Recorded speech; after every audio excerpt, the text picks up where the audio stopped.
तो कैसे आपको जाना है आइटम मास्टर में, तो इसके लिए सबसे पहला मेनू जो आप देख रहे हैं मास्टर का। अब इस मास्टर के मेनू पे इसके दो ऑप्शन है, मैं बता दूं आपको। पहला ऑप्शन तो यही है, मास्टर के मेनू में आप जाएं और इन्वेंट्री मास्टर और आइटम मास्टर पे आप क्लिक कर दें। तो पहला ऑप्शन तो ये है आइटम मास्टर तक पहुंचने का। दूसरा ऑप्शन है कि आप कीबोर्ड से Ctrl+I करेंगे और यदि आप भूल भी जाते हैं तो एक बार नीचे की साइड में आप देख सकते हैं, जैसे कि जिसको मैंने अभी मार्क किया हुआ है Ctrl+I आइटम लिखा हुआ है, तो मैंने यहाँ पे Ctrl+I किया और मैं आइटम मास्टर में आ गया। तो इस तरीके से आप आइटम मास्टर में आ सकते हैं, जिसमें दो ऑप्शन है आपके पास, जो आपको इजी लगे वैसे कर सकते हैं।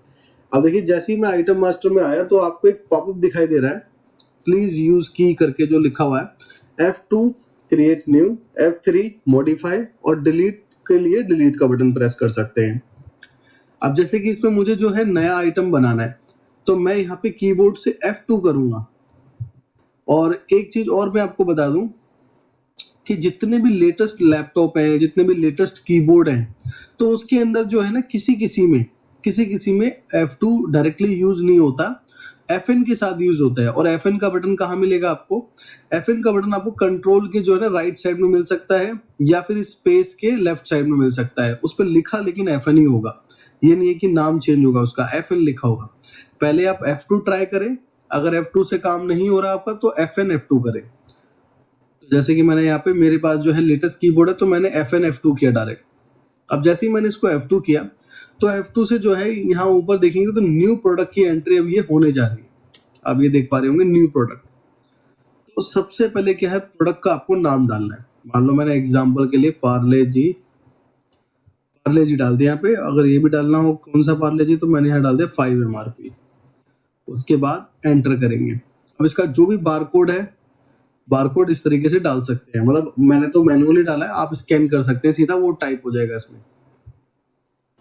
और उसके बाद फिर आप एंटर करेंगे और ये डिफॉल्ट रहने देंगे, जो जनरेट लिखा हुआ है ये डिफॉल्ट रहेगा।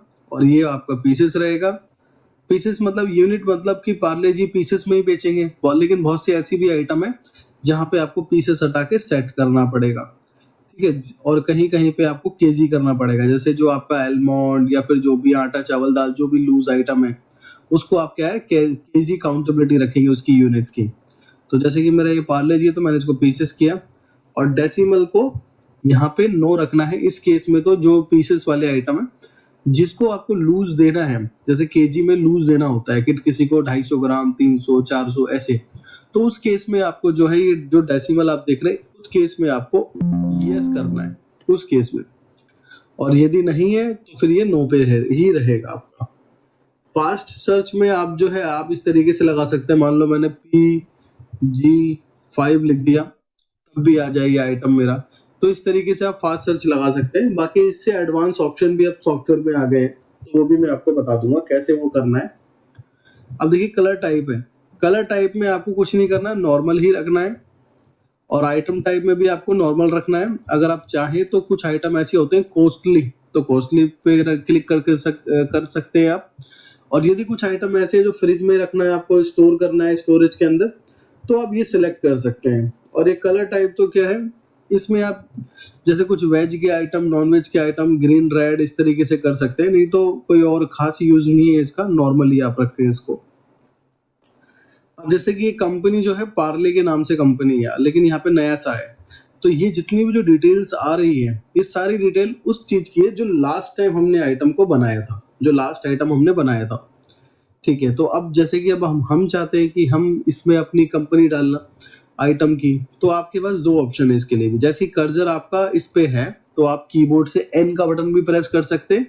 एन का मतलब है सिंपल एन, कोई FN या कोई कंट्रोल, कोई अल्ट, कुछ नहीं, डायरेक्टली जो अल्फाबेटिक होते हैं एन, उसको प्रेस करना है, पहला ऑप्शन। दूसरा ऑप्शन है कि आप माउस से माउस से नो पे क्लिक कर दो। अब जैसे देखिए मैंने नो पे क्लिक किया तो यहाँ पे आपको एक पॉपअप विंडो मिल गया कंपनी का, यानी कि आइटम की कंपनी का पॉपअप विंडो। अब यहाँ पे सबसे पहले आपको अगर सर्च करना है, तो ये देखिए यहाँ पे पहले से ही लिखा हुआ है नया सा, तो मुझे पहले बैक स्पेस करना पड़ेगा। देखिए मैंने बैक स्पेस किया, हट गया। अब मैं यहाँ पे लिखता हूँ पार्ले, तो देखो पार्ले कंपनी से बनी हुई है, पार्ले एग्रो। अब मैंने इसको सेलेक्ट कर लिया। अब मान लीजिए कि अगर ये नहीं बनी होती तो क्या करते हैं, तो यहाँ पर भी आपको F2 करना है। मान लीजिए मैंने F2 किया, और यहाँ पे बना दिया पार्ले न्यूकॉम, और उसके बाद एंटर एंटर एंटर करके आपको सेव कर देना है। जैसे आपने यस किया उसके बाद आपको एस्केप करना है, और देखिए ये आ गया पार्ले न्यूकॉम जो अभी हमने रिसेंटली बनाया। तो मैंने इसी को सिलेक्ट कर लिया, और उसके बाद फिर ऐसे ही ग्रुप आप बना सकते हैं यहाँ पे। तो मैं ग्रुप पे भी क्या है कीबोर्ड से एन का बटन प्रेस कर दूंगा। अब जैसे कि यहाँ पे देखिए ग्रुप बने हुए हैं, अब आपको आइडिया लग गया होगा कि ग्रुप में मुझे क्या बनाना है। तो ऐसे ही आप ग्रुप बना सकते हैं कि ये पापड़ है, बिस्किट है, क्या है ये राइस है, साल्ट है, तो ये सारे ग्रुप्स बने हुए हैं। तो आपको जो लगता है वैसा ही ग्रुप क्या है बना सकते हैं। मान लो मैं ग्रुप बनाता हूँ बिस्किट का, तो देखिए यहाँ पे बिस्कुट पहले से ही बना हुआ है। और अगर नहीं बना होता तो मैं क्या करता, F2 करके और यहाँ पे टाइप करके बना लेता, अगर नहीं बना होता तो। मैंने इसको सिलेक्ट कर लिया। ऐसे ही कैटेगरी है, तो कैटेगरी पे भी एन का बटन प्रेस करेंगे, तो देखिए इस तरह से कैटेगरी बनी हुई है सारी की सारी। अब इसमें भी बिस्किट के नाम से कैटेगरी होनी चाहिए, नहीं है, तो मैं इस पे F2 करता हूँ। मान लो मैंने यहाँ पे फूड के नाम से बना लिया, और फूड ऑलरेडी इसमें है, तो मैं यहाँ पे फूड सर्च करता हूँ, तो फूड है तो मैंने फूड में डाल दिया इसको। उसके बाद ऐसे ही HSN कोड है। अब मैं यहाँ पे भी एन का बटन प्रेस करता हूँ, सारे HSN कोड मिल जाता है। अब ये HSN कोड क्या है कि हर एक प्रोडक्ट का जो है गवर्नमेंट ने एक नंबर डिफाइन किया हुआ है, और उस नंबर के ऊपर उसका टैक्स है। जैसे कि ये 3923 है, इसके ऊपर 12% का टैक्स है। तो ये एक HSN कोड है। अब ये देखिए, अब मैं सिर्फ एंटर एंटर कर रहा हूँ, अपने आप ही ये जो है HSN के अकॉर्डिंग टैक्स लग गया। अब MRP में मैंने MRP डाल दिया, और पी रेट का मतलब है कि कितने रुपए की खरीद आती है, तो मैंने डाल दिया 2 रुपए 80 पैसे। कॉस्टिंग जो है जब हम परचेज चढ़ाएंगे तो ऑटोमेटिक कॉस्टिंग यहाँ पे अपने आप ही आ जाएगी। और उसके बाद रेट है आपका, सेल रेट है, मान लो मेरे को 5 रुपए में ही सेल करना है, क्योंकि सुपरमार्केट में ऑलमोस्ट सारा का सारा काम क्या है MRP वाइज ही होता है। अब ऐसे ही जो है आप जैसे रेट ए रखा है, बी सी, अगर इसमें भी अलग अलग रेट रखना चाहे तो रख सकते हैं आप, कि मेरे को इतने का भी सेल करना है, इतने का भी तो डल सकते हैं, लेकिन यूजुअली जो है एक ही रेट सेल होता है MRP। अब यहाँ पे क्या है, एक CONV मतलब है कन्वर्जन बॉक्स। ये आपके उस केस में ही यूज होगा अगर आप कोई लूज क्वांटिटी भी सेल कर रहे हैं और पूरा बॉक्स भी सेल कर रहे हैं, तो जब भी उस केस में यूज होगा। नहीं तो आप इसको क्या है 0 ही रखें। और मेरा सजेशन ये है कि आप सिंगल यूनिट में ही अगर सेल करते हैं तो प्रॉपर स्टॉक का बैलेंस आपको दिखेगा, प्रॉपर उसकी वैल्यूएशन दिखेगी, प्रॉपर उसकी सारी चीजों को मेंटेन कर पाओगे। जहाँ पे मल्टी यूनिट का पार्ट आ जाता है, कहीं ना कहीं आपको जो है ना स्टॉक में कॉम्प्रोमाइज करने को मिल जाता है। तो आप सिंगल यूनिट से ही मेंटेन करेंगे तो ज्यादा बेटर है। अब जैसे ही अब ये है डिफॉल्ट, DEF का मतलब है डिफॉल्ट सेल क्वांटिटी। कुछ आइटम ऐसे होते हैं कि आपको कंपलसरी होता है कि नहीं, मिनिमम 500 देना ही पड़ेगा आपको।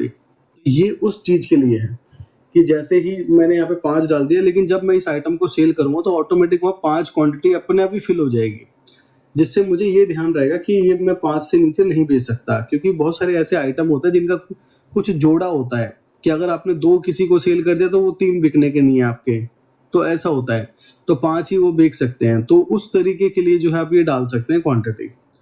और ये है नेगेटिव, कि अगर आप चाहते हैं कि आपका स्टॉक नेगेटिव में ना जाए तो इसे यस कर दो, और आप चाहते हो कि नॉर्मली रहे तो आप इसे नो। अब ये नेगेटिव क्या है मतलब मैं बता देता हूँ। जैसे जब भी हम सेल करते हैं, अगर उसका स्टॉक अवेलेबल नहीं है, मेरे पास स्टॉक उसका 0 है और मैं उसको सेल करना चाहता हूँ, तो सेल कर सकता हूँ नो की कंडीशन में। अगर मैंने यस किया है तो उसका पहले मुझे स्टॉक डालना पड़ेगा, तब जाके मैं उसे सेल कर सकता हूँ। उसके बाद जो है मिनिमम क्वांटिटी, मिनिमम क्वांटिटी में जो है आपको मतलब ये मेंशन करना है कि मेरे पास स्टोर में कम से कम कितना होना चाहिए, ताकि मैं वेंडर को ऑर्डर दे सकूं जितनी मेरे पास कम हो जाए उसके अकॉर्डिंग। तो मैंने डाल दिया मिनिमम 15 होने चाहिए, मैक्सिमम 25। रीऑर्डर ये ऑटोमेटिक बेस पे काम करता है। अगर मैंने डाल दिया कि 80 क्वांटिटी मुझे हर 7 दिन के लिए चाहिए, तो फिर हर हफ्ते मेरे को 80 क्वांटिटी का स्टॉक रखना पड़ेगा। उसके बाद ये है आइटम डिस्काउंट, जो ऑटोमेटिक मैं डिफाइन चाहता हूँ। मैंने ये कर दिया कि इस आइटम पे मुझे 8% का डिस्काउंट देना है। ये पहला डिस्काउंट है। ऐसे ही दूसरा डिस्काउंट है। यूजुअली जो ज्यादा यूज होता है वो ये एक ही यूज होता है। ये दूसरा जो यूज होता है वो होलसेलर वाले यूज करते हैं, रिटेल में आपके यूज नहीं होगा ये। उसके बाद डिस्काउंट एप्लीकेबल रखना है या नहीं तो वो आप डिसाइड कर सकते हैं। स्पेशल डिस्काउंट में जो है कंडीशंस आप लगा सकते हैं। जैसे कि मान लो मैं कोई अगर लेता है तो मैं स्पेशल डिस्काउंट मैंने रखा है 12% का, और इसके आगे ही कंडीशन है ये 12% जब अप्लाई होगी जब कोई मेरे से 90 क्वांटिटी खरीदेगा। अगर किसी ने मेरे से 89 क्वांटिटी भी खरीदी तो 12% का ये स्पेशल डिस्काउंट नहीं लगेगा। अगर कोई मेरे से 100 क्वांटिटी परचेज करता है तब ये अप्लाई हो जाएगा, या 91 या 90 लेता है तो जब भी अप्लाई हो जाएगा। उसके बाद है मैक्सिमम डिस्काउंट। अब जैसे कि मान लीजिए मैंने डिस्काउंट वन में 8 डाल दिया, फिर यहाँ 12 डाल दिया, और फिर मैं बिलिंग कर रहा हूँ, बिलिंग के समय मैंने कुछ और डाल दिया, तो मैं यहाँ पे अपनी लिमिट सेट कर सकता हूँ कि मेरे को जो है 15% से ऊपर डिस्काउंट नहीं देना। तो अगर मैं इधर उधर के फालतू डिस्काउंट भी अगर मैं डाल दूं तो ये 15 तक ही क्या है कैप्चर करेगा, और अगर 15 से ऊपर जाएगा तो सॉफ्टवेयर बिलिंग नहीं होने देगा, वो मना कर देगा कि आपको जो है मिनिमम 15% डिस्काउंट देना है। तो इस तरीके से आप डाल सकते हैं। ये है पर्क का मतलब है परचेज डिस्काउंट। अगर आपका फिक्स है कि मेरा परचेज में 15% डिस्काउंट पे आता है तो आप डाल सकते हैं। ये पहला डिस्काउंट है, ये दूसरा डिस्काउंट है। अगर परचेज में इस कंडीशन का है तो डाल सकते हैं। अब ये F6 क्या है?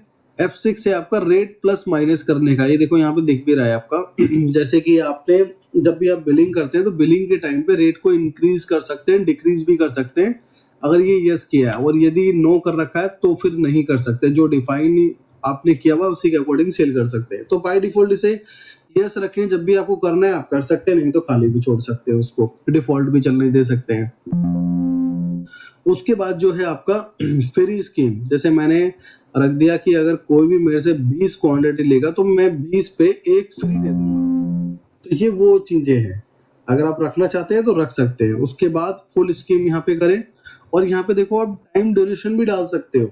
जैसे अभी मान लो चल रहा है नवंबर, तो मैंने डाल दिया 1 नवंबर से लेकर 2023 और 30 नवंबर तक के लिए ही क्या मेरे पास ये ऑफर है। 30 नवंबर 2023। तो मैं कंडीशंस भी डाल सकता हूँ ऐसे। मान लो जैसे ही 1 दिसंबर आएगा तो फिर ये अप्लाई नहीं होगा बिल्कुल भी। अब यहाँ पे देखो मार्जिन है। अब ये मार्जिन का मतलब क्या है?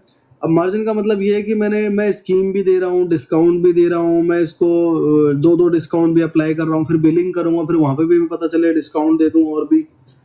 तो यहाँ पे मिनिमम मार्जिन का मतलब ये है कि मैंने अगर 15% या 12 या मान लो 14% मैंने डिफाइन कर दिया, तो इसका मतलब ये है कि जितने जो भी मेरी परचेजिंग आई है उसके अकॉर्डिंग 14% का प्रॉफिट यानी कि मार्जिन मुझे मिलना ही चाहिए। अगर 14% से नीचे जा रहा है तो फिर बिलिंग के टाइम पे मुझे अलर्ट कर दे कि ये आपका लॉस है, इस तरीके से। तो उस चीज के लिए है। डिस्काउंट लेस में ये वो है कि जो परचेजिंग आपने ली है, अगर इन केस परचेज को वापस करना पड़ता है नियर एक्सपायरी या फिर नियर डंप स्टॉक इस तरीके से, तो उस टाइम पे आपको डीलर ने आपसे क्या डील करी है इस आइटम के रिगार्डिंग कि मैं ये आइटम, मतलब शुरू में तो उसने मुझे 100 रुपए का आइटम दिया, लेकिन बोला कि जब भी आप मेरे को वापस करोगे तो मैं 10 रुपए आपके काट लूंगा, 90 रुपए ही इसकी रकम दूंगा। तो उसके अकॉर्डिंग आप यहाँ पे डाल सकते हैं कि रिटर्न के टाइम पे 10% लेस पे जाएगा आपके, तो वो आप डिफाइन कर सकते हैं यहाँ पे। और जो भी इसका मैन्युफैक्चर है, अब यहाँ पे मैन्युफैक्चर डालना है तो डाल सकते हैं, नहीं तो आपने वहां ऊपर बता ही दिया। उसके बाद यहाँ पे देखो क्रॉस चेक आइटम है। अगर आप इसे क्रॉस चेक के लिए यस करते हैं तो आपको बिलिंग के टाइम पे क्रॉस चेक करना होगा। तो ये ज्यादातर उस केस में करते हैं जैसे बहुत सारे हमारे ऐसे आइटम, महंगे आइटम है, काउंट बहुत कम काउंट के आइटम आते हैं, या जो जिस पे ज्यादा ध्यान रखना है उस पे आप इसे यस कर सकते हैं, बाकी चीजों को इसे नो और नॉर्मल। ऑलमोस्ट मैंने आपको पूरी डिटेल्स बताई है इसके अंदर हर एक एक ऑप्शन का। अब इनका आपको जो है अभी सेल परचेज में अप्लाई करने का ऑप्शन भी दिखेगा। उसके बाद हम इसको सेव कर देते हैं। आइटम हमारा सेव हो गया। अब मैं एक बार एस्केप करता हूँ। अब एस्केप क्या है? कीबोर्ड में जो सबसे पहला बटन होता है ESC, उसको एस्केप बोलते हैं, तो वो एस्केप मैं यहाँ पे प्रेस कर रहा हूँ। और अब देखिए मेरा आइटम यहाँ पे बन चुका है, MRP सेल रेट वगैरह सब कुछ दिखाई दे रहा है इसका। अब मुझे इसको जो है ना चेंज करना है। मान लीजिए मैं इसको चेंज करना चाहता हूँ, जैसे कि अब इसमें मेरे से 5 रुपए MRP वाली मिस्टेक हो गई है या रेट की मिस्टेक हो गई है, तो आप अब आपको यहाँ पे F3 का बटन प्रेस करना है। तो F3 मैंने प्रेस किया मॉडिफाई करने के लिए, एडिट करने के लिए। ठीक है, एडिट करने के लिए मैंने F3 किया यहाँ पे। तो अब F3 करके मान लो मैंने यहाँ पे पार्ले जी 5 रुपए MRP तो लिख दे, लेकिन कितने बिस्किट या कितने ग्राम में मैंने ये नहीं लिखा था, तो मैं अब यहाँ पे डाल देता हूँ। मान लो मैंने 15 ग्राम ये डाल दिया मैंने, और उसके बाद दोबारा से Ctrl W और यस।